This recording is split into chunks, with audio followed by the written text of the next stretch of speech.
We will leave this discussion on communism and socialism to hear from President Trump now. He is in Warsaw, Poland, on his way to the G20 summit in Hamburg, Germany.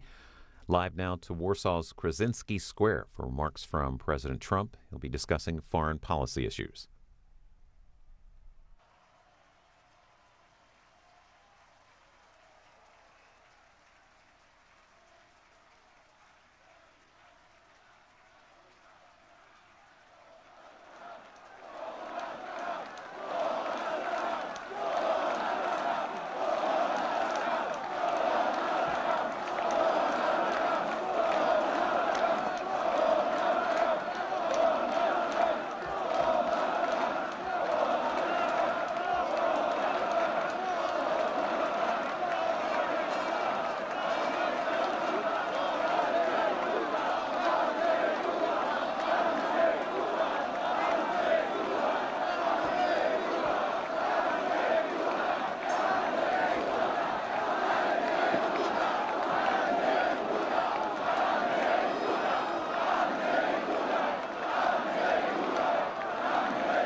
Hello, Poland.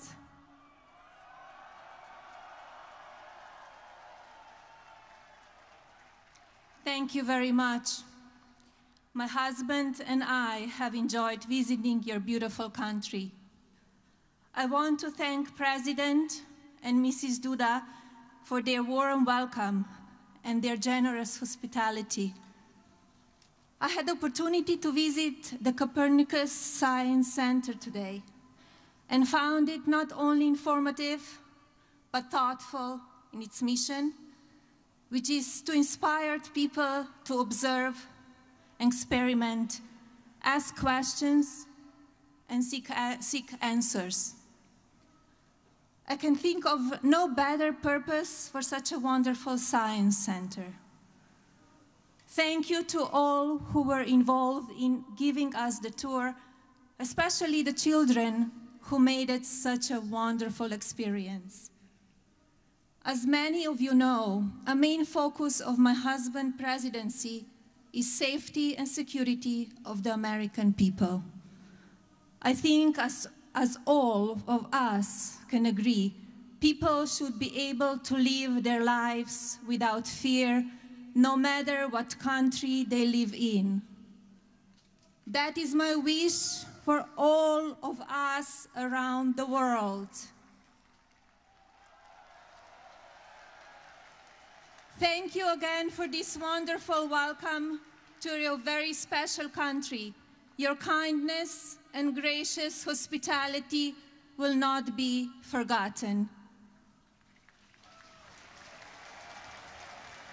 And now it is my honor to introduce to you my husband, the President of the United States, Donald J. Trump.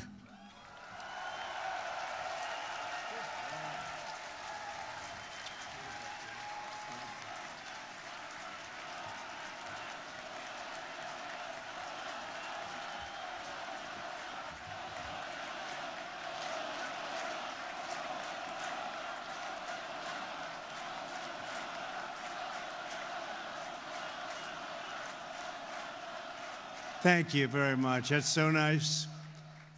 The United States has many great diplomats, but there is truly no better ambassador for our country than our beautiful First Lady, Melania. Thank you, Melania. That was very nice. We've come to your nation to deliver a very important message. America loves Poland, and America loves the Polish people. Thank you. The Poles have not only greatly enriched this region, but Polish Americans have also greatly enriched the United States, and I was truly proud to have their support in the 2016 election. It is a profound honor to stand in this city by this monument to the Warsaw Uprising and to address the Polish nation that so many generations have dreamed of, a Poland that is safe, strong, and free.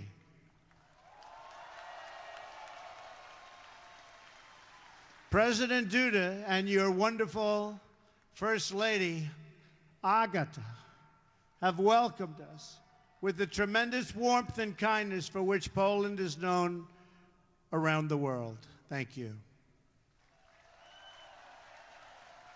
I sincere, and I mean sincerely, thank both of them, and to Prime Minister Szydło, a very special thanks also. We are pleased that former President Lech Walesa, so famous for leading the Solidarity movement, has joined us today also. Thank you. Thank you. Thank you. On behalf of all Americans, let me also thank the entire Polish people for the generosity you have shown in welcoming our soldiers to your country. These soldiers are not only brave defenders of freedom, but also symbols of America's commitment to your security and your place in a strong and democratic Europe.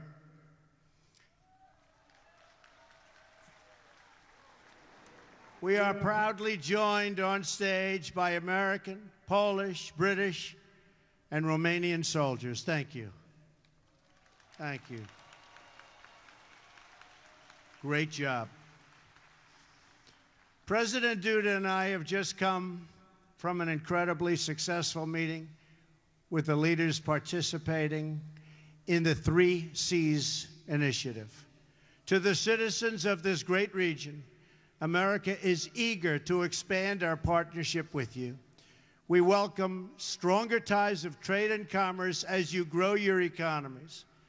And we are committed to securing your access to alternate sources of energy, so Poland and its neighbors are never again held hostage to a single supplier of energy.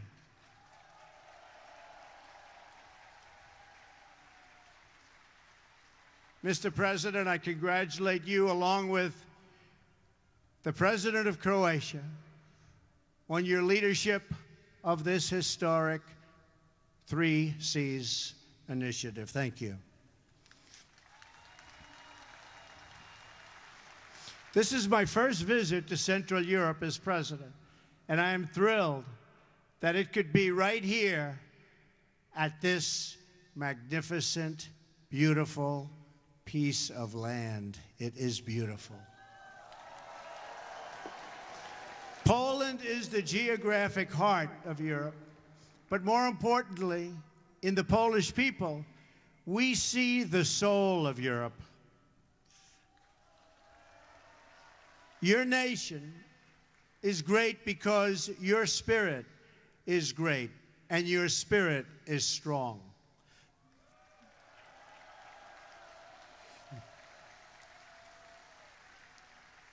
For 2 centuries, Poland suffered constant and brutal attacks. But while Poland could be invaded and occupied, and its borders even erased from the map, it could never be erased from history or from your hearts. In those dark days, you have lost your land, but you never lost your pride.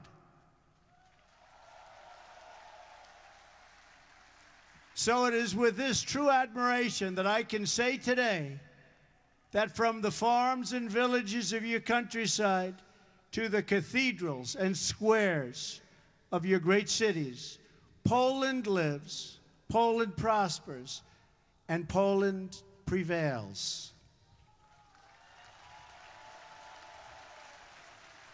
Despite every effort to transform you, oppress you, or destroy you, you endured and overcame. You are the proud nation of Copernicus. Think of that.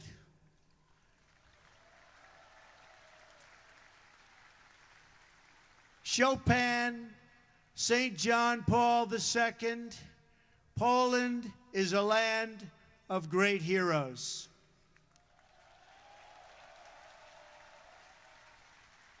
And you are a people who know the true value of what you defend. The triumph of the Polish spirit over centuries of hardship gives us all hope for a future in which good conquers evil and peace achieves victory over war. For Americans, Poland has been a symbol of hope since the beginning of our nation. Polish heroes and American patriots fought side by side in our War of Independence and in many wars that followed. Our soldiers still serve together today in Afghanistan and Iraq, combating the enemies of all civilization. For America's part, we have never given up on freedom and independence as the right and destiny of the Polish people, and we never, ever will.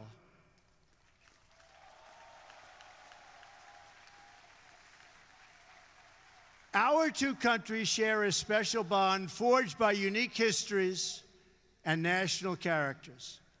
It's a fellowship that exists only among people who have fought and bled and died for freedom.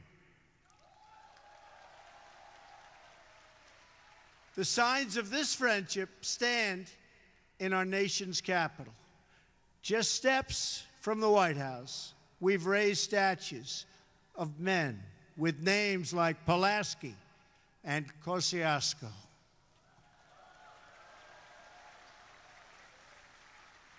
The same is true in Warsaw, where street signs carry the name of George Washington and a monument stands to one of the world's greatest heroes, Ronald Reagan.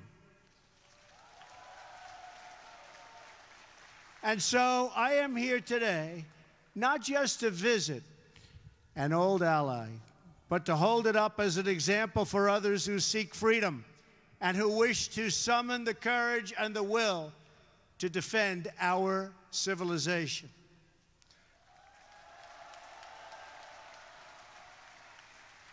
The story of Poland is the story of a people who have never lost hope, who have never been broken, and who have never, ever forgotten who they are.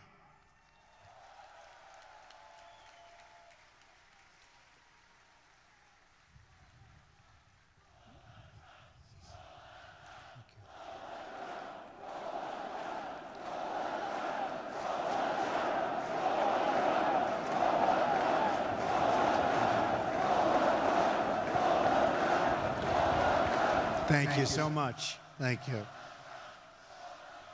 Thank you so much. Such a great honor.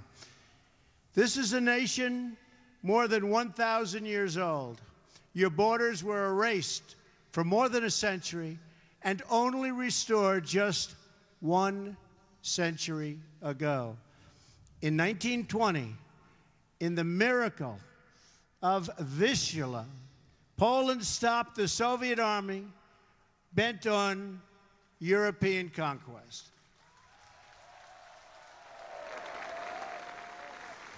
Then, 19 years later, in 1939, you were invaded yet again, this time by Nazi Germany from the west and the Soviet Union from the east. That's trouble. That's tough. Under a double occupation, the Polish people endured evils beyond description. The Katyn Forest Massacre, the occupations, the Holocaust, the Warsaw Ghetto, and the Warsaw Ghetto Uprising, the destruction of this beautiful capital city, and the deaths of nearly 1 in 5 Polish people.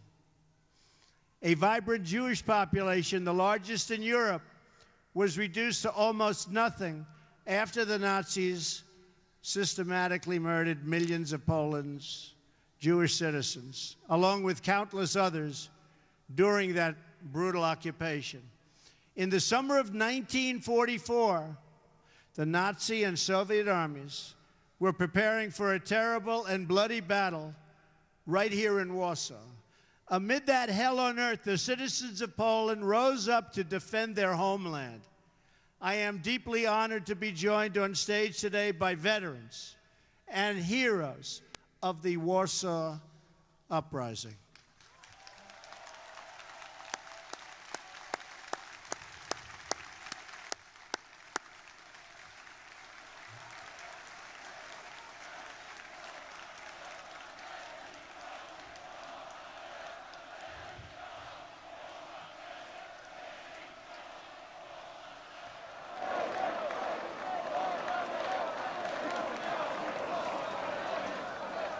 What great spirit.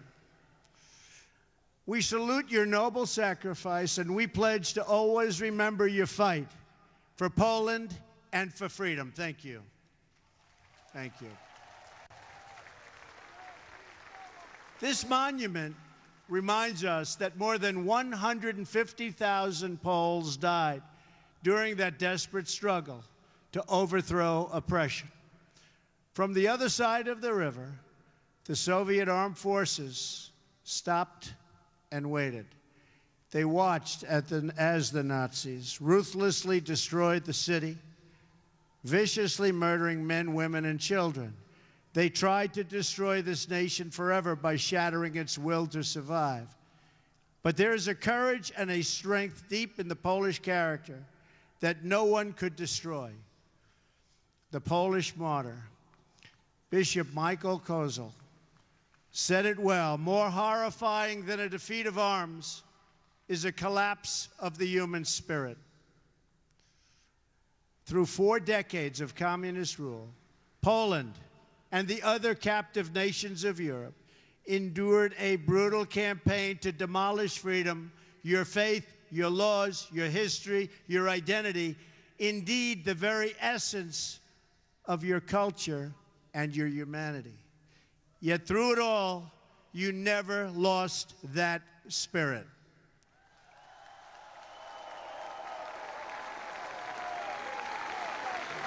Your oppressors tried to break you, but Poland could not be broken.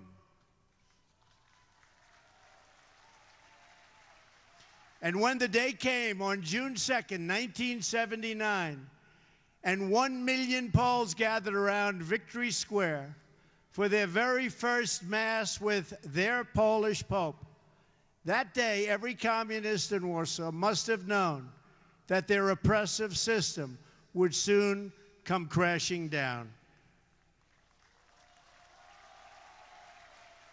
They must have known it at the exact moment during Pope John Paul II's sermon, when 1 million Polish men, women, and children suddenly raised their voices in a single prayer.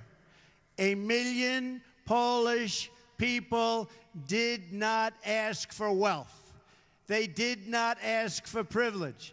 Instead, 1 million Poles sang 3 simple words: "We want God."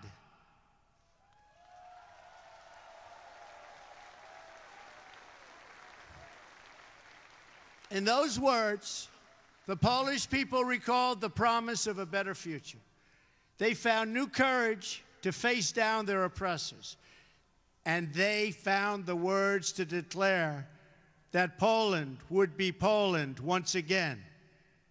As I stand here today before this incredible crowd, this faithful nation, we can still hear those voices that echo through history.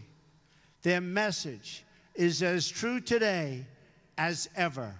The people of Poland, the people of America, and the people of Europe still cry out, "We want God."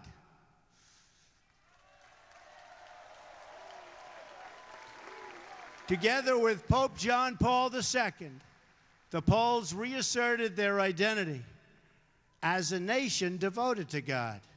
And with that powerful declaration of who you are, you came to understand what to do and how to live. You stood in solidarity against oppression, against a lawless secret police, against a cruel and wicked system that impoverished your cities and your souls. And you won. Poland prevailed. Poland will always prevail.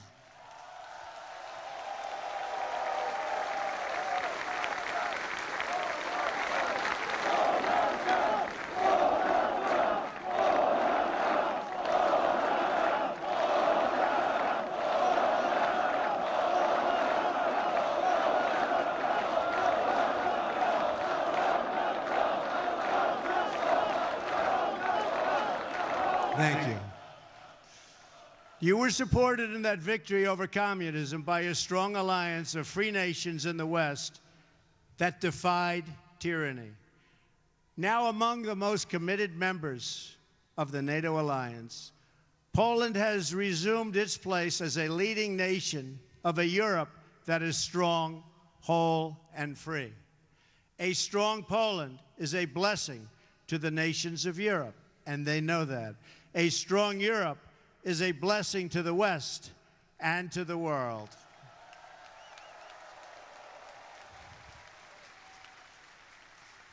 "100 years after the entry of American forces into World War I, the transatlantic bond between the United States and Europe is as strong as ever, and maybe in many ways even stronger. This continent no longer confronts the specter of communism. But today we're in the West, and we have to say there are dire threats to our security and to our way of life. You see what's happening out there. They are threats. We will confront them. We will win. But they are threats.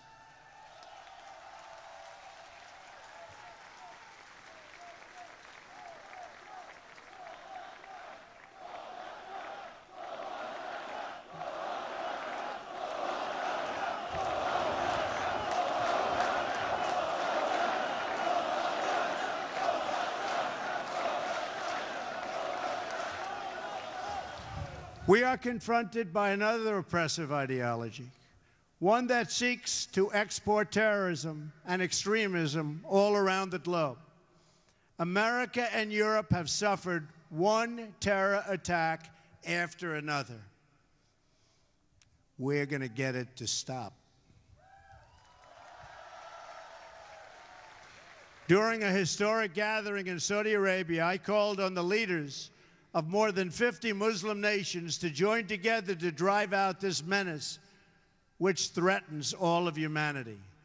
We must stand united against these shared enemies to strip them of their territory and their funding and their networks and any form of ideological support that they may have.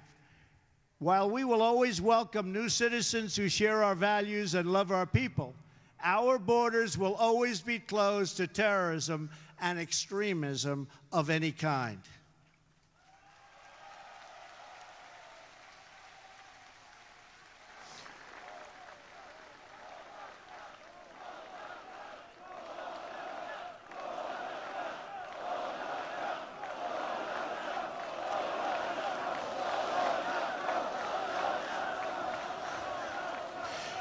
We are fighting hard against radical Islamic terrorism, and we will prevail. We cannot accept those who reject our values and who use hatred to justify violence against the innocent. Today, the West is also confronted by the powers that seek to test our will, undermine our confidence, and challenge our interests. To meet new forms of aggression, including propaganda, financial crimes, and cyber warfare, we must adapt our alliance to compete effectively in new ways and on all new battlefields. We urge Russia to cease its destabilizing activities in Ukraine and elsewhere, and its support for hostile regimes, including Syria and Iran, and to instead join the community of responsible nations in our fight against common enemies and in defense of civilization itself.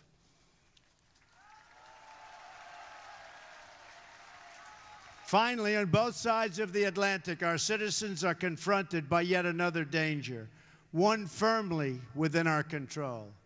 This danger is invisible to some, but familiar to the Poles. The steady creep of government bureaucracy that drains the vitality and wealth of the people.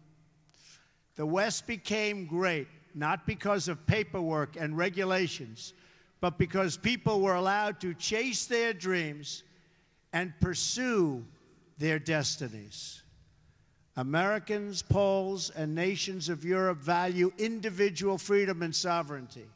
We must work together to confront forces, whether they come from inside or out, from the South or the East, that threaten over time to undermine these values and to erase the bonds of culture, faith, and tradition that make us who we are.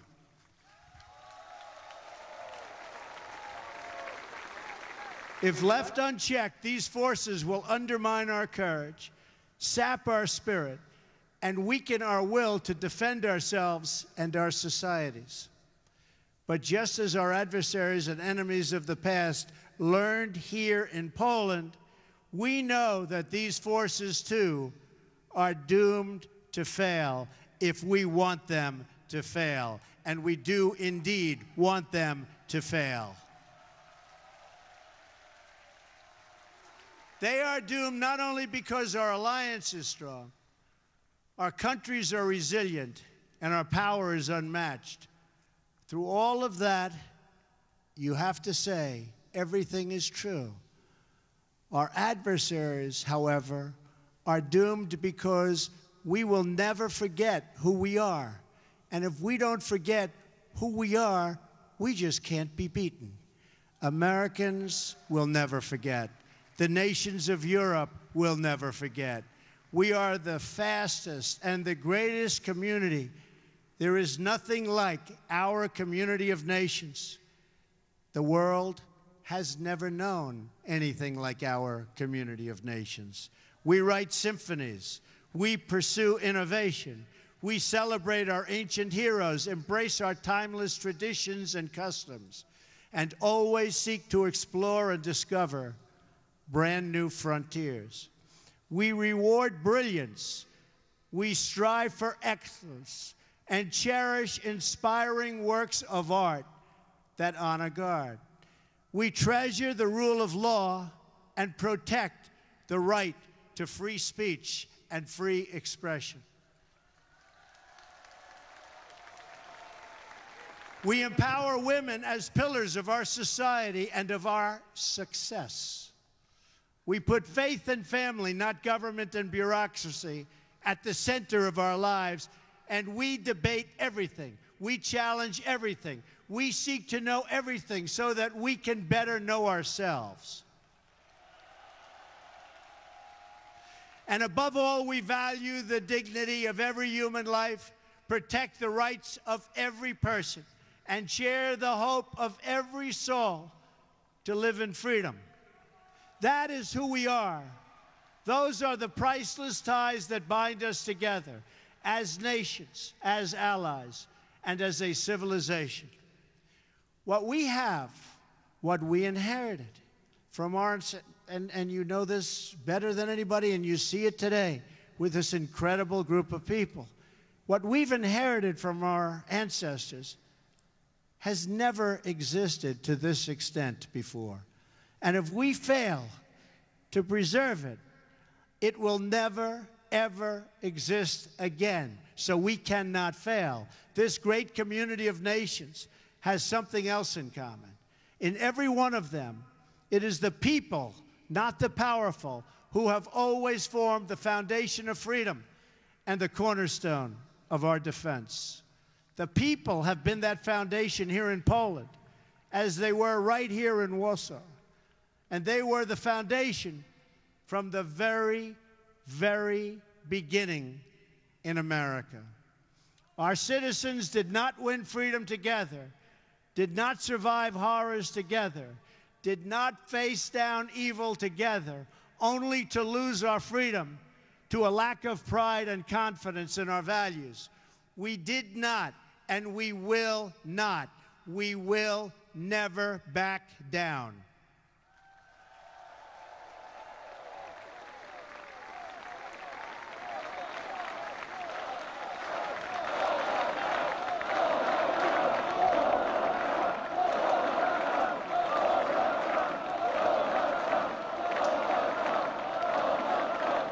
As long as we know our history, we will know how to build our future.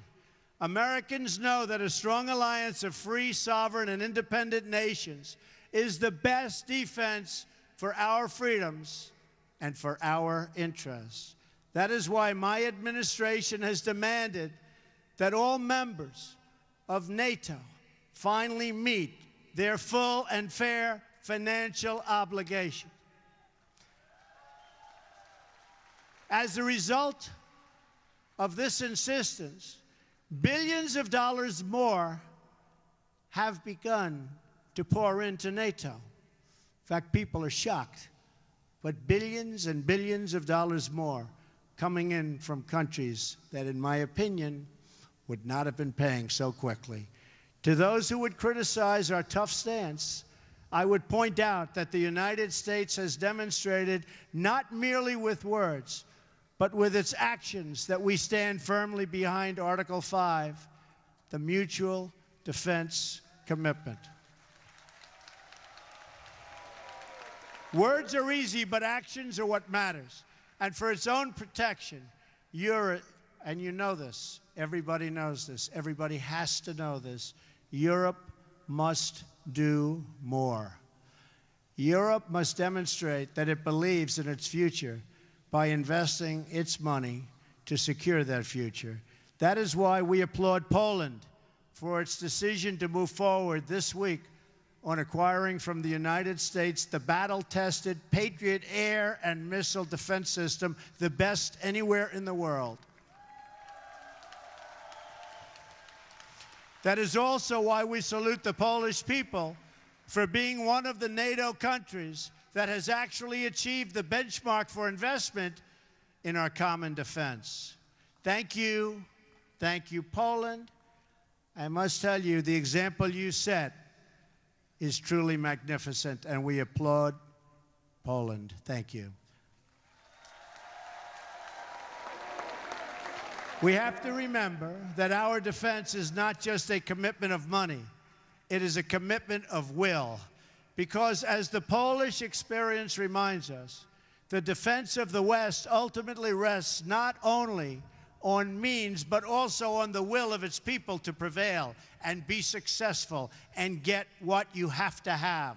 The fundamental question of our time is whether the West has the will to survive. Do we have the confidence in our values to defend them at any cost? Do we have enough respect for our citizens to protect our borders? Do we have the desire and the courage to preserve our civilization in the face of those who would subvert and destroy it? We can have the largest economies and the most lethal weapons anywhere on earth. But if we do not have strong families and strong values, then we will be weak and we will not survive. If anyone forgets the critical importance of these things, let them come to one country that never has. Let them come to Poland.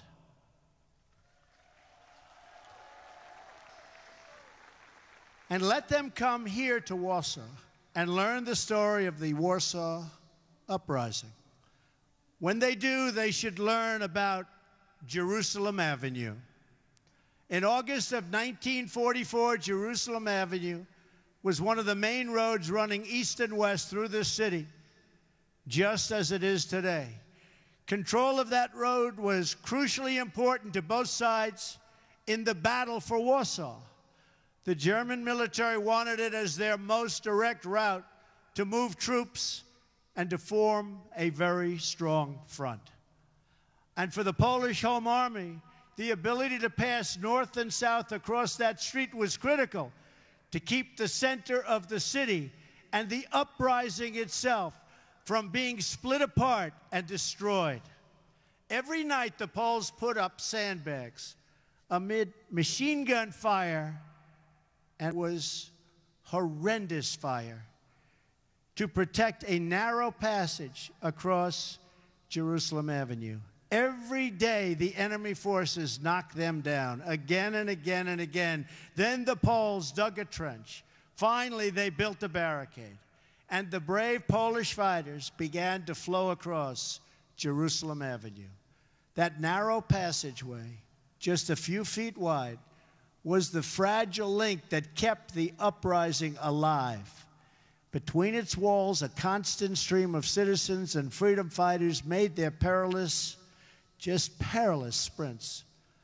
They ran across that street.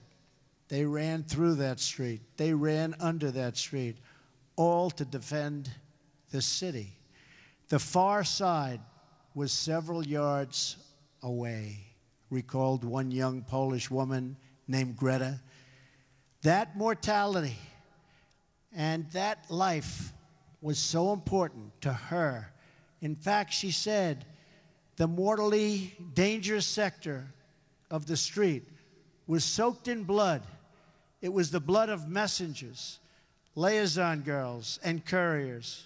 Nazi snipers shot at anybody who crossed. Anybody who crossed, they were being shot at. Their soldiers burned every building on the street, and they used the Poles as human shields for their tanks in their effort to capture Jerusalem Avenue. The enemy never ceased its relentless assault on that small outpost of civilization. And the Poles never ceased its defense. The Jerusalem Avenue passage required constant protection, repair, and reinforcement. But the will of its defenders did not waver, even in the face of death. And to the last days of the uprising, the fragile crossing never, ever failed. It was never, ever forgotten.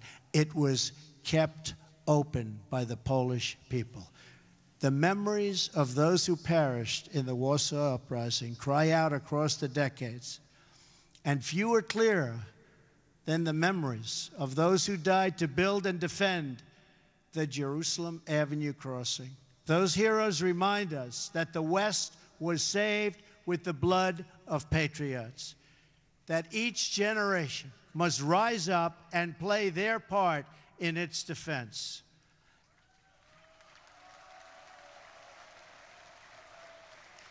And that every foot of ground and every last inch of civilization is worth defending with your life. Our own fight for the West does not begin on the battlefield. It begins with our minds, our wills, and our souls. Today, the ties that unite our civilization are no less vital and demand no less defense than that bare shred of land on which the hope of Poland once totally rested. Our freedom, our civilization, and our survival depend on these bonds of history, culture, and memory. And today as ever, Poland is in our heart, and its people are in that fight.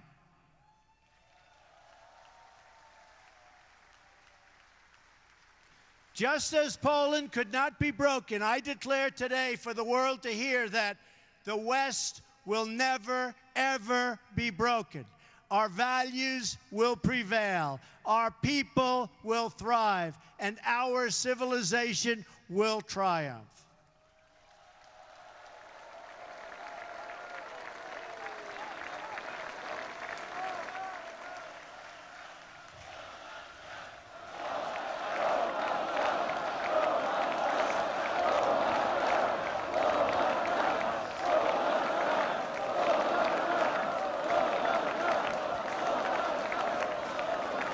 Thank you.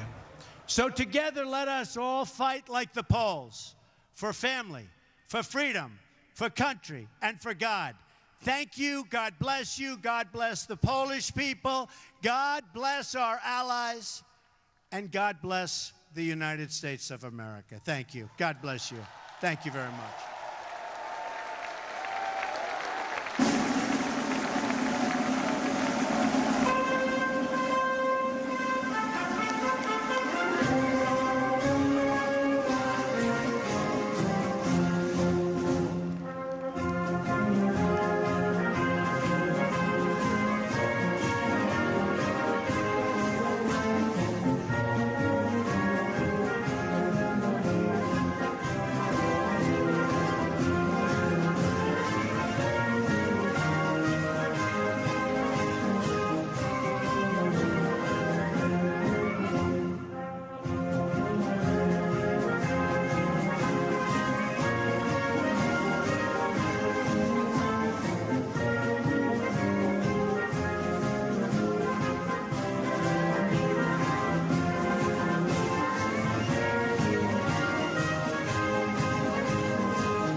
President Trump is in Poland and Germany this week for meetings with world leaders. In Warsaw, he attends what's being called the Three Seas Summit, which includes leaders from Central Europe, the Baltic states, and the Balkans. Then he heads to Hamburg for the G20 Summit, where he meets with German Chancellor Angela